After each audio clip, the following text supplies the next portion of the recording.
Elara apretó el trozo de pan contra su pecho. No era mucho, apenas un mendrugo duro que alguien había perdido o tirado cerca del mercado, pero para ella, era un tesoro. El aire frío de la mañana le pellizcaba las mejillas y el hambre le retorcía el estómago con una familiar insistencia. A sus 8 años, ya entendía demasiado bien el lenguaje del vacío. Vivía con sus padres, Sofía y Julián, en una pequeña casa de láminas y madera en las afueras de la ciudad, un lugar donde las oportunidades eran tan escasas como la comida en su mesa. Su padre trabajaba en lo que encontraba, cargando bultos en el mercado o haciendo reparaciones menores, pero rara vez el dinero alcanzaba para más que un poco de arroz y frijoles. El pan era un lujo, un manjar que solo probaban en ocasiones especiales que cada vez eran más raras. Por eso, al encontrarlo, su primer instinto fue correr a casa y compartirlo con sus padres. Sabía que su madre le diría que se lo comiera ella, que los niños necesitan más energía, pero ella insistiría en dividirlo en 3 partes iguales. Era su pequeño ritual de la abundancia en medio de la escasez. Mientras caminaba por las calles polvorientas, soñando con el sabor de la miga en su boca, sus pies se detuvieron. Sentado en el suelo, recargado contra el muro de un edificio abandonado, había un hombre. Era una figura de desolación. Su cabello era una maraña gris y enredada, su barba descuidada cubría la mitad de su rostro y su ropa, sucia y rota, apenas lo protegía del frío. Pero lo que detuvo a Elara no fue su apariencia, sino su mirada. Tenía los ojos cerrados, el rostro demacrado y pálido, y respiraba con una dificultad que se notaba a varios metros de distancia. Parecía más que un hombre sin hogar, parecía un hombre que se estaba rindiendo. Elara lo observó por un momento. La gente pasaba a su lado sin siquiera voltear a verlo, como si fuera invisible, una parte más del paisaje gris de la pobreza. Ella sintió una punzada en el corazón, una mezcla de lástima y reconocimiento. En sus ojos hundidos, vio el mismo hambre que sentía en su propio estómago, pero multiplicado por 1000. Miró el pan en su mano. Era su única comida del día, quizás la única de su familia. Era el sabor de la esperanza, la promesa de un estómago lleno, aunque fuera por unas pocas horas. Luego miró al hombre de nuevo. Estaba temblando, ya fuera por el frío o por la debilidad. Lentamente, con el corazón latiéndole con fuerza, Elara se acercó. El hombre no se movió. Ella se arrodilló a su lado, con cuidado de no asustarlo. El olor a tierra y abandono era fuerte, pero no le importó. Con sus pequeñas manos, partió el pan en 2 mitades. El sonido crujiente del pan duro resonó en el silencio entre ellos. Se quedó con la mitad más pequeña y extendió la otra hacia el hombre. Él abrió los ojos lentamente. Eran de un azul sorprendentemente claro, pero estaban velados por el sufrimiento y la apatía. Miró el pan, luego a la niña, y una expresión de incredulidad absoluta se dibujó en su rostro. No dijo nada, solo la miró fijamente. Elara empujó el pan un poco más cerca de él. Ella dijo con una voz suave, casi un susurro: «Aquí, señor, tiene más hambre que yo». La mano del hombre tembló cuando la levantó para tomar el pan. Sus dedos ásperos y sucios rozaron los de ella. El contacto fue breve, pero Elara sintió un escalofrío. El hombre sostuvo el pan como si fuera la joya más preciosa del mundo. Se lo llevó a la boca y dio un mordisco, masticando lenta y dolorosamente, como si sus mandíbulas hubieran olvidado cómo hacerlo. Unas lágrimas silenciosas comenzaron a rodar por sus mejillas sucias, mezclándose con el polvo y la mugre. Elara se quedó allí, observándolo, sintiendo como su propio hambre era reemplazada por una extraña sensación de calidez que se extendía por su pecho. No era la calidez de la comida, sino algo diferente, algo nuevo y poderoso. El hombre terminó de comer su mitad en silencio, sin apartar los ojos de ella. Cuando terminó, intentó hablar, pero su voz era un graznido ronco y apenas audible. «Gracias», fue todo lo que logró decir. Elara simplemente asintió, le dio una pequeña sonrisa y se levantó para irse. Se comió su pedacito de pan mientras caminaba, y aunque era la mitad de lo que había esperado, sintió que la llenaba por completo. No sabía por qué, pero sentía que había hecho lo correcto. No podía imaginar que ese simple acto de bondad, ese pedazo de pan compartido, estaba a punto de desatar una cadena de eventos que cambiarían su vida y la de su familia para siempre. No tenía idea de que el hombre de los ojos azules y la barba enmarañada no era quien parecía ser. Cuando Lara llegó a casa, su madre, Sofía, estaba afuera, lavando la poca ropa que tenían en una tina de metal. Al ver a su hija, una sonrisa cansada pero llena de amor iluminó su rostro. Sofía era una mujer delgada, con las manos encallecidas por el trabajo y la preocupación grabada en las líneas de su frente. Pero sus ojos aún conservaban un brillo de esperanza, un brillo que reservaba especialmente para Elara. Ella preguntó, «¿Qué tienes ahí, mi vida?» Elara le mostró el pequeño trozo de pan que le quedaba. «Lo encontré cerca del mercado. Pensé que podíamos compartirlo». La sonrisa de Sofía vaciló por un segundo. Vio el tamaño del pan y supo que no era entero. Conocía a su hija. Ella preguntó con suavidad, «¿Y la otra mitad, Elara?» La niña bajó la mirada, jugando con el borde de su vestido remendado. «Se lo di a un hombre. Tenía mucha hambre, mamá. Más que nosotros». Sofía dejó la ropa, se secó las manos en su delantal y abrazó a su hija con fuerza. Su corazón se llenó de una mezcla de orgullo y tristeza. Estaba orgullosa de la bondad de su hija, de su corazón generoso que no se había endurecido por la necesidad.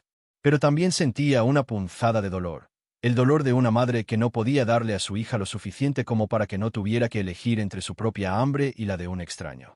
Ella le susurró al oído, «Hiciste bien, mi amor. Siempre hay que compartir lo poco que se tiene.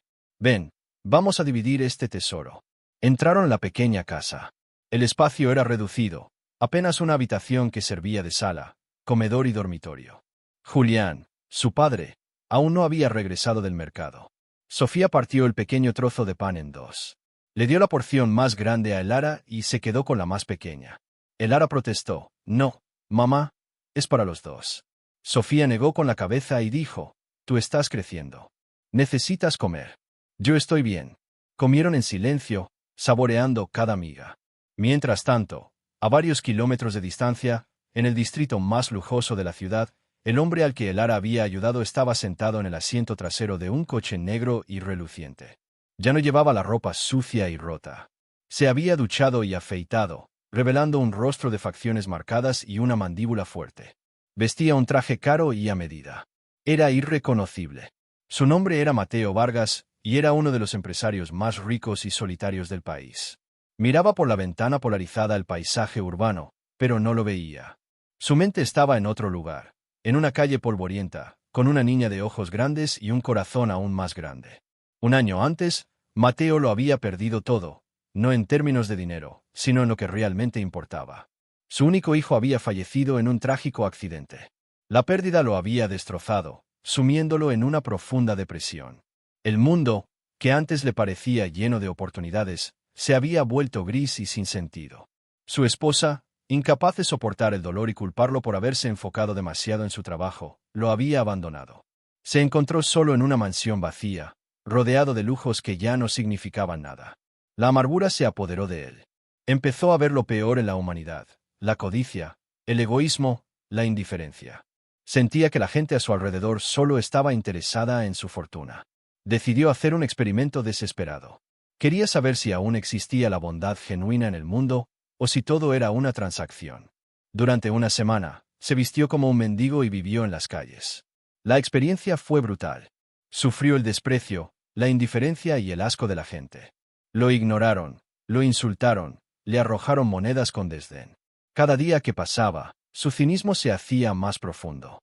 Estaba a punto de rendirse, de confirmar su terrible sospecha de que la humanidad estaba perdida. Y entonces, apareció Elara. Esa pequeña niña, que claramente no tenía nada, le había ofrecido la mitad de su único alimento sin pedir nada a cambio. Su gesto no fue por lástima, sino por pura empatía. En sus ojos, él no vio a un mendigo sucio, sino a un ser humano con hambre. Ese simple acto había sido como un rayo de sol en su oscura tormenta. Le había devuelto algo que creía haber perdido para siempre, la esperanza.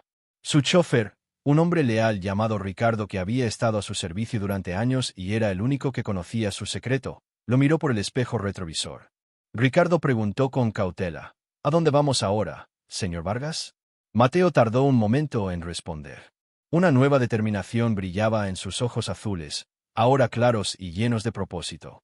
Dijo con voz firme, «Ricardo, necesito que averigües todo sobre esa niña. ¿Dónde vive? ¿Quién es su familia? Todo. Mañana, volveremos a ese lugar. Pero esta vez, no iré como un mendigo. Voy a cambiar su vida, así como ella acaba de cambiar la mía». Ricardo asintió, una rara sonrisa dibujándose en su rostro. Por primera vez en mucho tiempo, veía a su jefe, a su amigo, volver a ser el hombre que era antes de la tragedia. La pequeña Elara, mientras se dormía esa noche con el estómago medio vacío, no tenía idea de que su pequeño acto de compasión había puesto en marcha las ruedas del destino, y que su vida estaba a punto de cambiar de una manera que nunca podría haber imaginado. El día siguiente amaneció igual que todos los demás en el barrio de Elara. El sol se filtraba a través de las rendijas de las paredes de lámina, pintando rayas de luz sobre el suelo de tierra. El aire olía a humedad y a la leña quemada de los fogones de los vecinos. Elara se despertó con el sonido de la voz preocupada de su madre. Sofía y Julián hablaban en susurros en la otra esquina de la habitación. Julián había regresado tarde la noche anterior, sin haber ganado casi nada. El dueño del puesto para el que había trabajado le había pagado menos de lo prometido. Elara escuchó a su padre decir con voz cansada: «No sé qué vamos a hacer, Sofía. El alquiler vence en 2 días y apenas tenemos para comprar arroz». Sofía respondió con una calma forzada: «Encontraremos la manera, Julián. Siempre lo hacemos». Pero Elara podía sentir la tensión en el aire. La preocupación era una nube constante sobre sus cabezas. Desayunaron lo que quedaba del arroz de ayer, una porción escasa para cada uno. Elara comió en silencio, sintiendo una punzada de culpa por el pan. Quizás, si no lo hubiera compartido, hoy tendrían algo más que comer. Pero luego recordó la mirada del hombre, la forma en que sus ojos se habían llenado de lágrimas, y supo que no se arrepentía. Después del desayuno, Elara salió a jugar a la calle con los otros niños del barrio. Sus juegos eran sencillos, inventados con piedras, palos y mucha imaginación. Mientras corría por el camino de tierra, algo llamó su atención. Un sonido inusual, un ronroneo grave y potente que no pertenecía a ese lugar. Todos los niños se detuvieron y miraron hacia el final de la calle. Un coche negro, tan brillante que reflejaba el sol como un espejo, avanzaba lentamente por el camino irregular. Era un vehículo como nunca antes habían visto en el barrio, un monstruo de lujo y poder que parecía fuera de lugar, como una nave espacial aterrizada en un campo de cultivo. Los vecinos empezaron a salir de sus casas, curiosos y recelosos. ¿Quién podría ser? ¿La policía? ¿Cobradores? El miedo era siempre la primera reacción ante lo desconocido. El coche se detuvo justo frente a la humilde casa de Elara. El corazón de la niña empezó a latir con fuerza. ¿Habían hecho algo malo? Vio a su madre asomarse por la puerta, con el rostro pálido de preocupación. La puerta trasera del coche se abrió. Un hombre con zapatos tan lustrosos que parecían de charol pisó el suelo polvoriento. Llevaba un traje oscuro que parecía costar más que la casa entera. Era alto, de cabello oscuro peinado hacia atrás y una expresión seria. Era el chofer, Ricardo. Rodeó el coche y abrió la otra puerta. De allí descendió otro hombre. Elara contuvo el aliento. Este hombre vestía un traje gris claro, camisa blanca impecable y no llevaba corbata. Su rostro estaba recién afeitado, revelando una mandíbula firme y pómulos altos. Su cabello, antes una maraña gris, ahora era de un color castaño con algunas hebras plateadas, perfectamente peinado. Pero lo que hizo que Elara se quedara paralizada fueron sus ojos.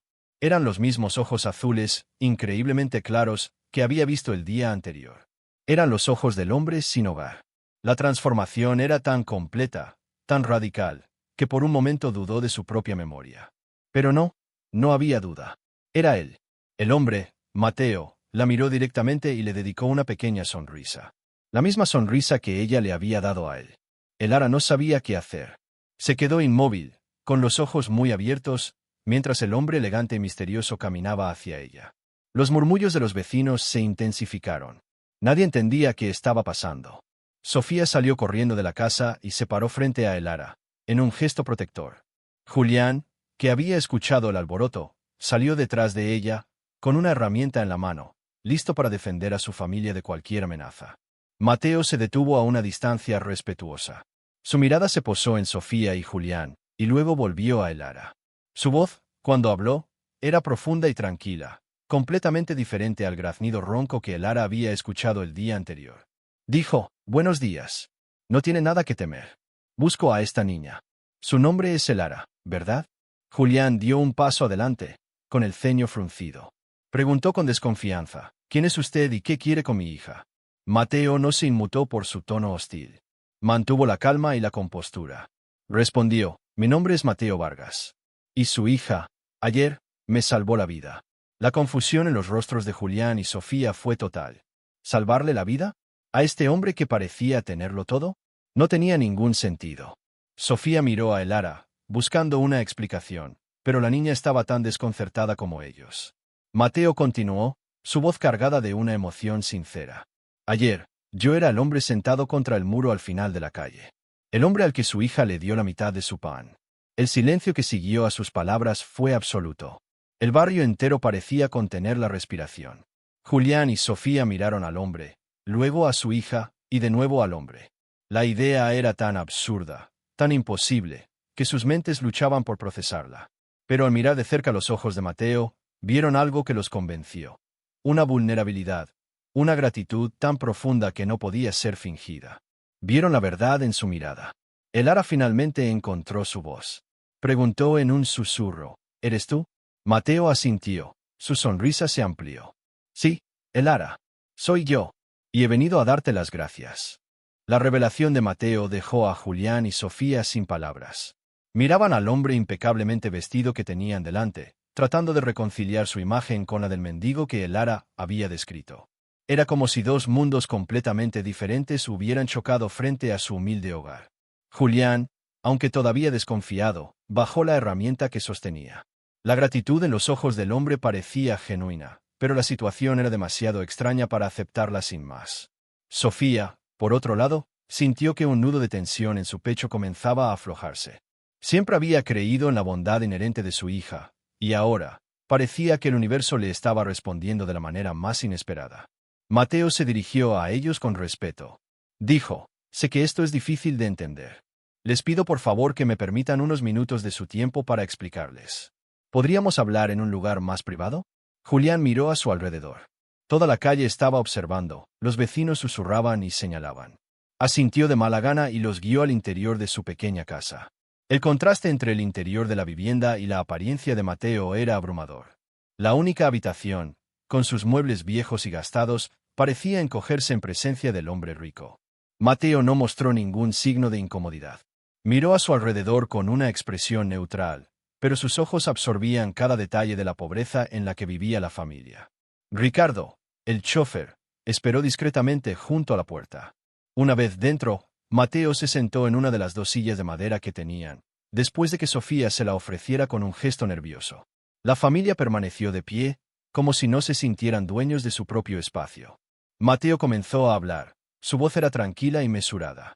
No les voy a contar toda la historia de mi vida, pero necesitan saber algo para entenderme. Hace un tiempo, sufrí una gran pérdida. Perdí a alguien muy importante para mí. Con ello, perdí la fe en las personas. El mundo se convirtió en un lugar oscuro y egoísta para mí. Sentía que todos a mi alrededor solo se movían por interés. Así que decidí hacer algo drástico. Quería ver si todavía quedaba bondad desinteresada en alguna parte. Durante una semana, viví en las calles. Me vestí como la persona más desamparada que puedan imaginar. Hizo una pausa, y su mirada se encontró con la de Elara. Lo que experimenté fue peor de lo que esperaba. Indiferencia, desprecio, crueldad. Estaba a punto de renunciar a todo, de encerrarme en mi propio mundo de amargura para siempre. Y entonces, ayer, cuando estaba a mi punto más bajo, hambriento y sintiendo que ya nada importaba, apareció su hija. Su voz se quebró ligeramente al decir esto. Se aclaró la garganta y continuó. Ella, que claramente tenía tan poco, no dudó en compartir conmigo lo único que poseía. No me miró con asco ni con lástima. Me miró como a un igual. Me dio la mitad de su pan, y sin saberlo, me devolvió la esperanza. Me recordó que la compasión todavía existe. Lo que su hija hizo por mí, no fue solo darme comida. Fue un regalo mucho más grande. Me salvó de mi propia oscuridad. Julián y Sofía escuchaban, hipnotizados. La historia, aunque increíble, resonaba con una verdad emocional que no podían negar.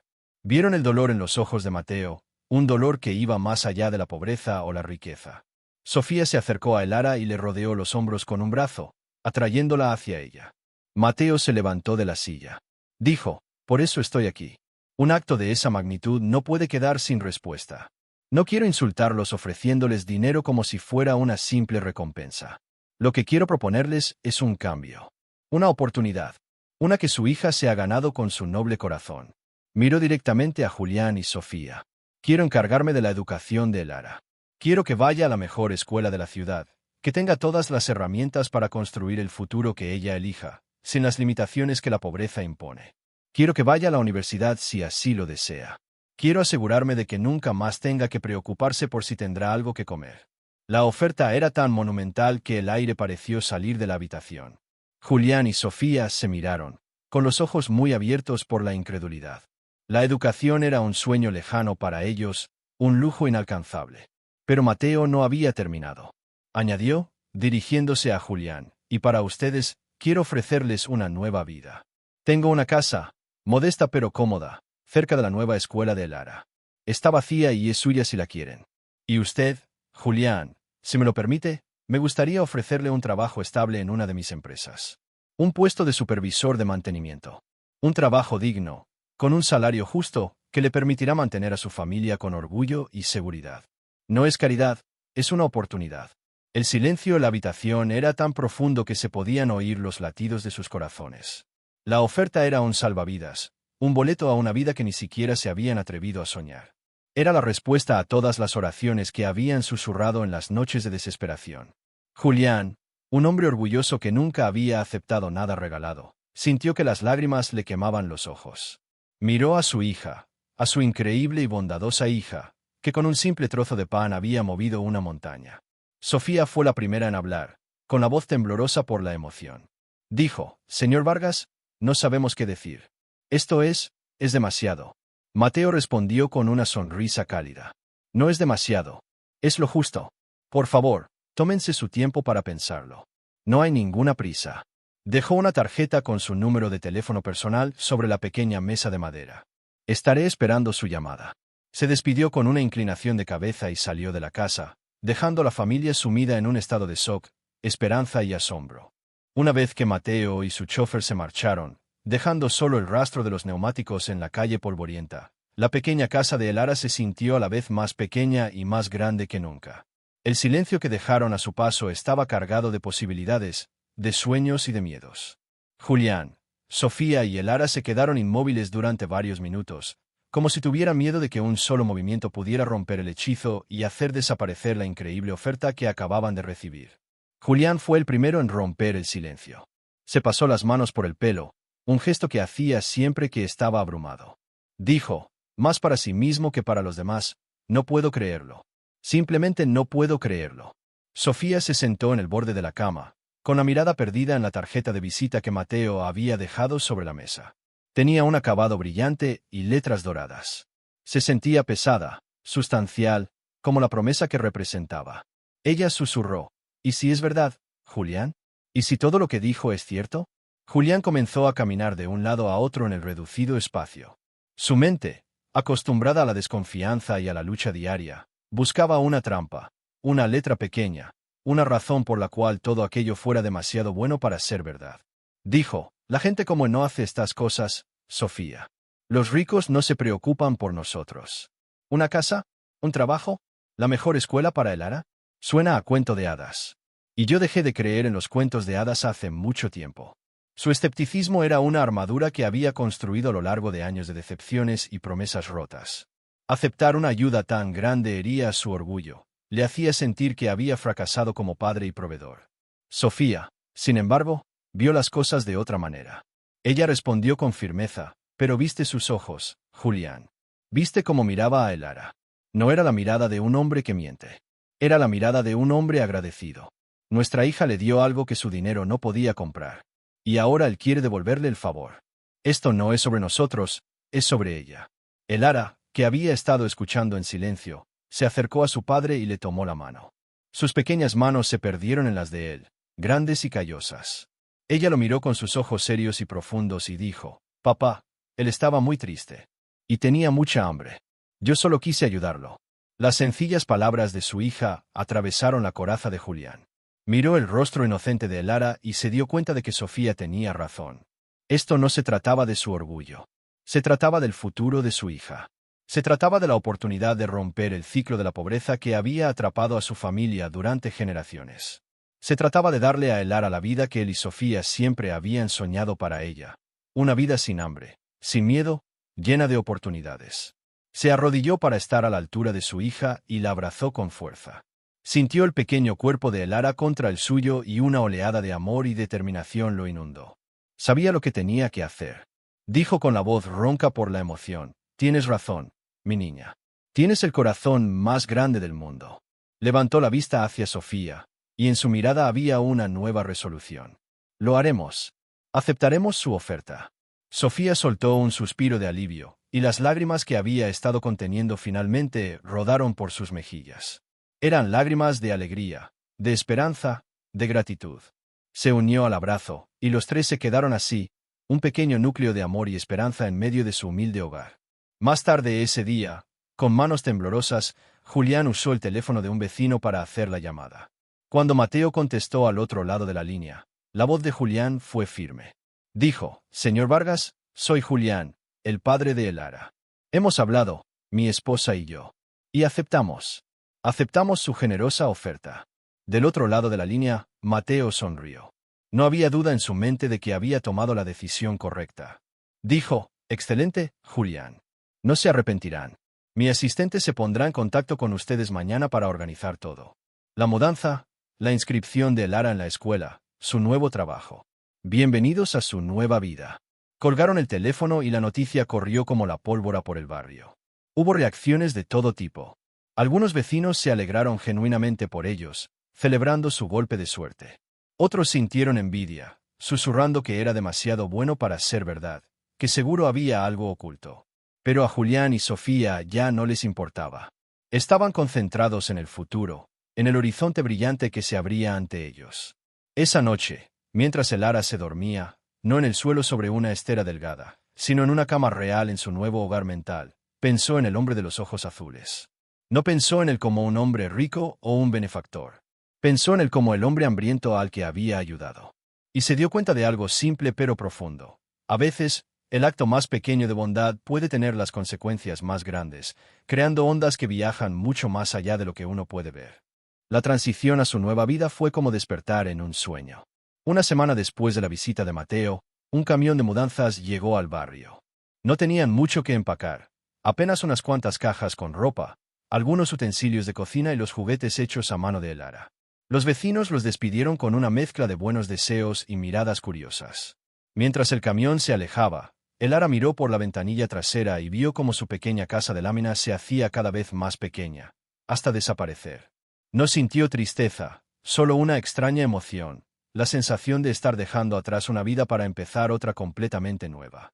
La casa que Mateo les había proporcionado estaba en un barrio tranquilo y arbolado. Era una casa pequeña pero sólida, de ladrillo pintado de blanco con un pequeño jardín al frente.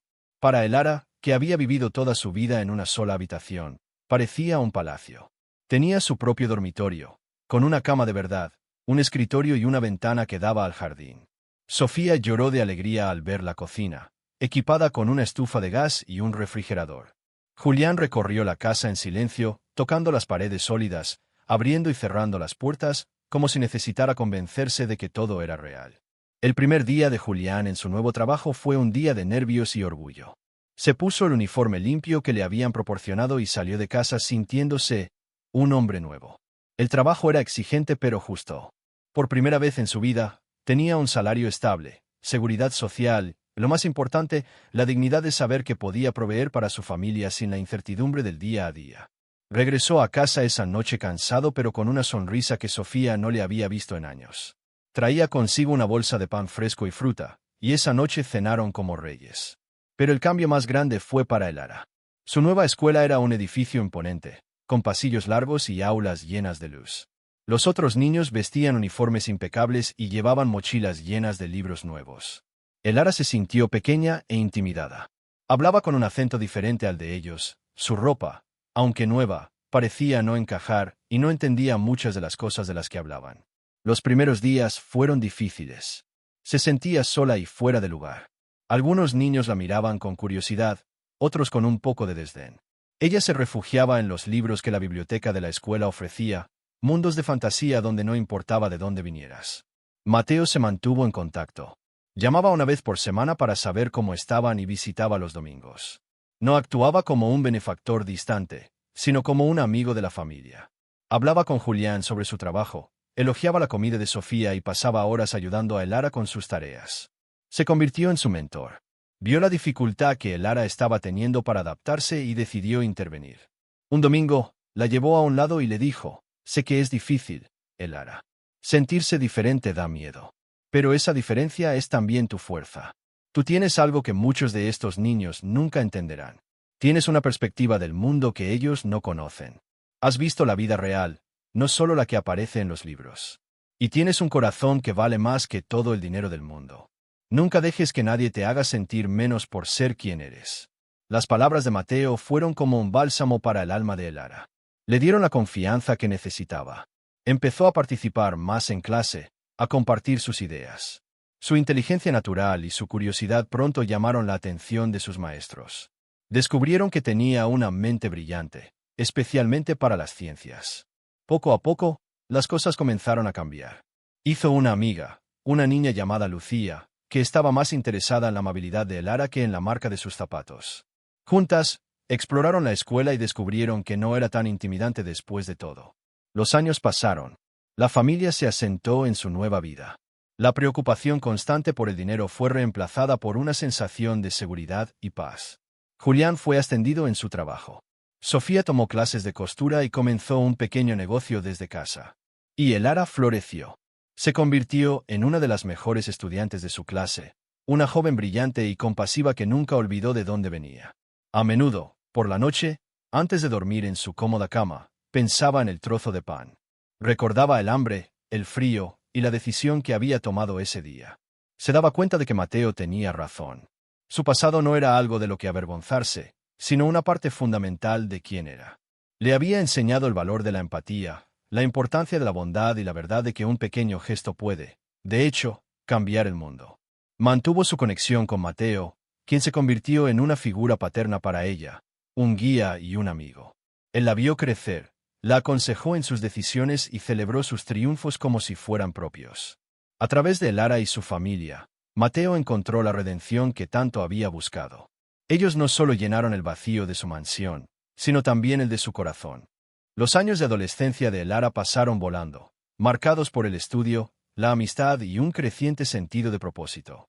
Se graduó de la preparatoria con los más altos honores, pronunciando el discurso de despedida frente a un auditorio lleno de estudiantes y padres orgullosos. En primera fila estaban Sofía y Julián, con los ojos llenos de lágrimas de felicidad. A su lado, aplaudiendo con un orgullo que rivalizaba con el de sus padres, estaba Mateo. Para entonces, ya no era solo el benefactor de la familia. Era el tío Mateo, una parte integral de sus vidas. El discurso de Elara no habló de fórmulas matemáticas o fechas históricas. Habló de la compasión. Habló de cómo un solo acto de bondad puede crear ondas que transforman vidas. Sin mencionar nombres, contó la historia de una niña que compartió su único pan, y cómo ese gesto le abrió las puertas a un universo de oportunidades. El auditorio la escuchó en un silencio respetuoso, conmovido por la sinceridad y la sabiduría de la joven.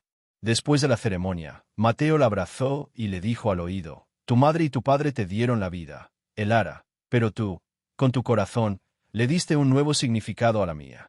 Estoy inmensamente orgulloso de la mujer en la que te has convertido».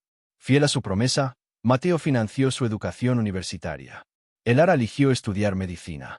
Su sueño ya no era solo tener un futuro mejor para sí misma, sino poder ayudar a otros de una manera tangible y directa.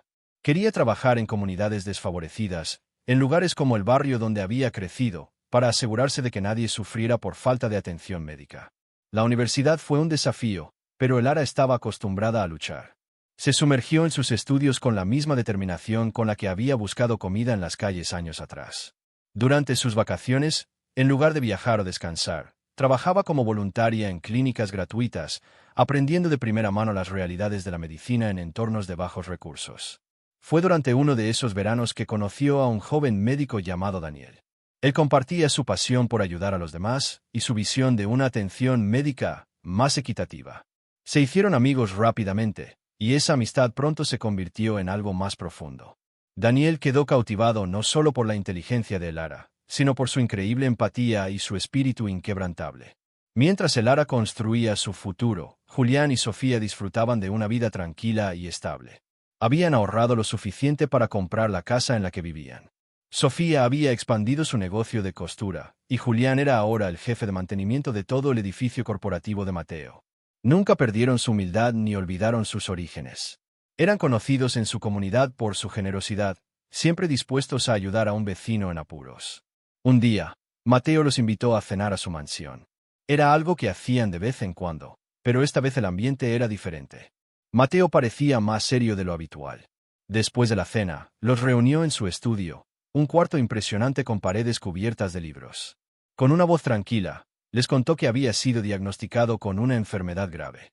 Les aseguró que estaba recibiendo el mejor tratamiento posible, pero que el pronóstico era incierto. Dijo: los he reunido aquí porque ustedes son mi familia. Y hay algo que necesito hacer. He estado pensando mucho en mi legado. Mi fortuna, mis empresas, todo esto no significa nada si no sirve a un propósito mayor. Y tú, Elara, me enseñaste cuál es ese propósito. Miró a la joven, que ahora era una mujer con una mirada llena de compasión e inteligencia. He decidido crear una fundación. La Fundación Vargas. Su misión será proporcionar educación y atención médica a niños de comunidades de bajos recursos. Y quiero que tú, Elara, cuando termines tus estudios, seas la directora de esa fundación. La noticia cayó como una bomba. Elara estaba abrumada. Ella dijo: Mateo, no sé qué decir. Es una responsabilidad enorme. Él le sonrió con calidez y dijo: no hay nadie en el mundo en quien confíe más para esta tarea. Tú no solo tienes el conocimiento, tienes el corazón. Tú entiendes la misión mejor que nadie porque la has vivido. Es tu destino, Elara. Continuar el ciclo de bondad que tú misma iniciaste hace tantos años. Esa noche, Elara aceptó. Sabía que era el camino correcto, la culminación de todo lo que había aprendido y vivido. Era la oportunidad de multiplicar su pequeño acto de compartir el pan 1.000.000 de veces, ayudando a miles de niños a tener la misma oportunidad que ella había tenido. La enfermedad de Mateo progresó, pero él enfrentó su final con una serenidad y una paz que no había conocido en años. Pasó sus últimos meses supervisando la creación de la fundación, asegurándose de que todo estuviera en su lugar. Falleció un año después, rodeado del amor de la única familia que le importaba, Julián, Sofía y Elara. Su funeral fue un evento discreto, tal como él lo había deseado. No hubo multitudes de empresarios ni figuras públicas, solo las personas cuyas vidas había tocado de verdad. Después de la muerte de Mateo, Elara sintió un profundo vacío, pero también una inmensa responsabilidad. Él le había dejado no solo una fortuna para administrar, sino un legado de esperanza que ahora estaba en sus manos. Con Daniel a su lado, quien se había convertido en su esposo y su mayor apoyo, se sumergió de lleno en su nuevo papel como directora de la Fundación Vargas. Lo primero que hizo fue regresar a su antiguo barrio. El lugar había cambiado poco. Las mismas casas de lámina, las mismas calles polvorientas, las mismas caras marcadas por la lucha diaria. Pero ahora, Elara no llegaba con las manos vacías. La fundación estableció allí su primer proyecto, un centro comunitario integral. El centro ofrecía una clínica médica gratuita, donde Daniel y otros médicos voluntarios atendían a la comunidad. Tenía un comedor que proporcionaba comidas calientes a los niños todos los días.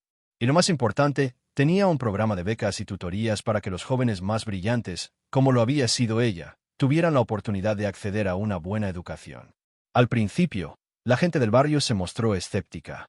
Estaban acostumbrados a las promesas vacías de los políticos y a la caridad condescendiente. Pero Elara no era una extraña que llegaba a imponer sus ideas. Era una de ellos. Caminaba por las calles, hablaba con la gente, escuchaba sus problemas y sus sueños. Recordaba los nombres de sus antiguos vecinos, y ellos recordaban a la niña de ojos grandes que siempre parecía estar pensando en algo. Poco a poco, se ganó su confianza. Vieron que sus promesas se convertían en acciones. Vieron a sus hijos recibir atención médica por primera vez, a sus jóvenes obtener becas para la preparatoria, y a sus ancianos recibir un plato de comida caliente. La clínica se convirtió en el corazón del barrio. Julián y Sofía también se involucraron. Julián, ahora jubilado, usó su experiencia para supervisar la construcción y el mantenimiento del centro comunitario. Sofía organizó talleres de costura para las mujeres del barrio, enseñándoles un oficio que les permitía generar sus propios ingresos, dándoles no solo dinero, sino también independencia y autoestima. La familia, unida por un propósito común, estaba transformando la comunidad que una vez los había visto luchar. Un día, mientras Elara revisaba los expedientes de los nuevos becarios, encontró un nombre que le resultó familiar. La niña tenía su misma edad cuando ella había conocido a Mateo, y vivía en la misma calle donde había estado su antigua casa. Sintió una conexión inmediata. Invitó a la niña y a su madre a su oficina. La madre, una mujer joven y cansada, le contó su historia, una historia de lucha y sacrificio muy parecida a la que Sofía había vivido. La niña, llamada Ana, era tímida pero tenía una chispa de inteligencia en sus ojos. Elara le preguntó a Ana qué quería ser de mayor. La niña respondió en voz baja: «Quiero ser científica, para descubrir curas para las enfermedades». En ese momento, Elara vio su propio reflejo en la niña. Vio la misma hambre, no solo de comida, sino de conocimiento y de un futuro mejor. Le concedió la beca completa y le aseguró que la fundación la apoyaría en cada paso de su camino. Le dijo a Ana: «Nunca dejes que nadie te diga que tus sueños son demasiado grandes. Y nunca olvides que la amabilidad es la fuerza más poderosa que tienes». Al salir de la oficina, Elara sintió una profunda sensación de paz. Comprendió que el legado de Mateo no estaba en los edificios ni en el dinero de la cuenta bancaria de la fundación. Su verdadero legado estaba en esas chispas de esperanza que ahora se encendían en los ojos de niños como Ana. El ciclo continuaba. La onda expansiva de su trozo de pan seguía viajando, tocando vidas de maneras que nunca podría haber previsto. La Fundación Vargas creció, expandiendo sus operaciones a otros barrios pobres de la ciudad y, finalmente, a otras partes del país. Elara se convirtió en una figura respetada en el mundo de la filantropía, conocida por su enfoque práctico y su profunda empatía. A menudo la invitaban a dar conferencias en universidades y eventos importantes. En sus discursos siempre contaba la misma historia. La historia de cómo la verdadera riqueza no se mide en lo que uno acumula, sino en lo que uno da. Hablaba de la interconexión de las vidas humanas y de cómo un simple acto de compasión puede alterar el curso del destino. Y siempre terminaba sus discursos con las mismas palabras, las palabras que se habían convertido en el lema de su vida y de su fundación. Nunca subestimen el poder de compartir su pan. Nunca saben si le están devolviendo la esperanza a un rey disfrazado de mendigo. Años más tarde, Elara era una mujer madura, con algunas canas plateadas salpicando su cabello oscuro, las mismas que recordaban Mateo. Sus hijos, un niño y una niña, ya eran adolescentes. La Fundación Vargas se había convertido en una de las organizaciones sin fines de lucro más importantes del país, un modelo de eficiencia y, sobre todo, de humanidad. Daniel continuaba a su lado, dirigiendo la rama médica de la fundación, que ahora contaba con una red de clínicas móviles que llegaban a las zonas rurales más remotas. Julián y Sofía, ya ancianos, vivían una vejez tranquila, rodeados del amor de sus hijos y nietos y del respeto de una comunidad a la que habían ayudado a levantar. Un día, Elara decidió visitar el centro comunitario en su antiguo barrio. Hacía tiempo que no iba personalmente, ya que sus responsabilidades la mantenían ocupada en la oficina central. Quería caminar por las calles, sentir el pulso del lugar que lo había iniciado todo. El barrio era irreconocible. Las casas de lámina habían sido reemplazadas en su mayoría por pequeñas pero sólidas construcciones de ladrillo. Las calles, antes de tierra, ahora estaban pavimentadas. Había un pequeño parque donde los niños jugaban, y las fachadas de las casas estaban adornadas con flores. El centro comunitario bullía de actividad. Vio a los niños en el comedor, riendo y comiendo, con los estómagos llenos y los rostros felices. Vio a los adolescentes en la biblioteca, estudiando con una concentración que prometía futuros brillantes. Vio a las mujeres en el taller de Sofía, cosiendo y charlando, convertidas en una cooperativa exitosa que vendía sus productos por toda la ciudad. Mientras caminaba por un pasillo, una joven se le acercó. Era alta, con una mirada segura y una sonrisa radiante. Llevaba una bata de laboratorio. Elara tardó un segundo en reconocerla. La joven dijo: «¿Doctora Elara?» «Soy Ana». Elara se quedó sin aliento. Era la niña a la que le había dado la beca tantos años atrás. Ahora era una mujer joven, a punto de graduarse de la universidad con un título en bioquímica. Ana le dijo con emoción: «Estoy haciendo mis prácticas aquí, en la clínica. Quería devolver un poco de todo lo que la fundación me ha dado. Y quería darle las gracias. Usted cambió mi vida». Las dos mujeres se abrazaron. En ese abrazo, Elara sintió el peso y la belleza de todo su viaje. Vio el círculo completo, la promesa cumplida. Se dio cuenta de que su historia y la de Ana eran la misma historia, separadas solo por el tiempo. Eran la prueba viviente de que la oportunidad y la compasión podían romper cualquier barrera. Más tarde, Elara se sentó sola en un banco del parque, observando la puesta de sol. El cielo se tiñó de tonos anaranjados y púrpuras, pintando el barrio con una luz cálida y esperanzadora. Pensó en Mateo. Se preguntó si él, desde algún lugar, podía ver todo aquello. Si podía ver el fruto de su fe restaurada, el jardín que había florecido a partir de la pequeña semilla de bondad que ella había plantado sin saberlo. Sacó de su bolso un pequeño trozo de pan que siempre llevaba consigo, un recordatorio humilde de sus orígenes. No era un amuleto, sino un símbolo. Un símbolo de que incluso en la mayor oscuridad, un pequeño gesto de luz puede iluminar el camino. Y de que el hambre más profunda no siempre es la del estómago, sino la del corazón. Un niño pequeño que jugaba cerca tropezó y cayó, raspándose la rodilla. Empezó a llorar. Su madre corrió a consolarlo, pero el niño seguía llorando desconsoladamente. El ara se acercó lentamente. Se arrodilló junto al niño y le ofreció su trozo de pan. Le dijo con una voz suave, la misma voz que había usado tantos años atrás. Aquí, pequeño. A veces, un poco de pan ayuda a que todo se sienta mejor. El niño dejó de llorar. Miró el pan, luego a el ara, y lo tomó con su manita sucia. Le dio un mordisco y, a través de sus lágrimas, le dedicó una pequeña sonrisa. En esa sonrisa, el ara no vio el final de su historia, sino su continuación.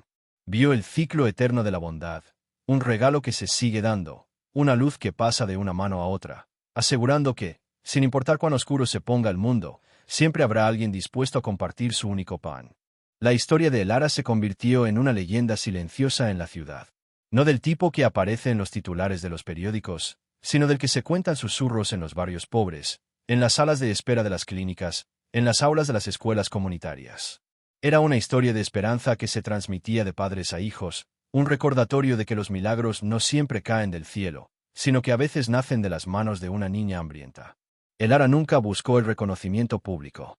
Rechazaba entrevistas y premios, prefiriendo que el trabajo de la fundación hablara por sí mismo. Para ella, el verdadero premio era ver a un niño graduarse, a una familia salir de la pobreza, a una comunidad florecer. Su vida era un testimonio constante del poder transformador de la empatía. Ella y Daniel criaron a sus hijos con los mismos valores.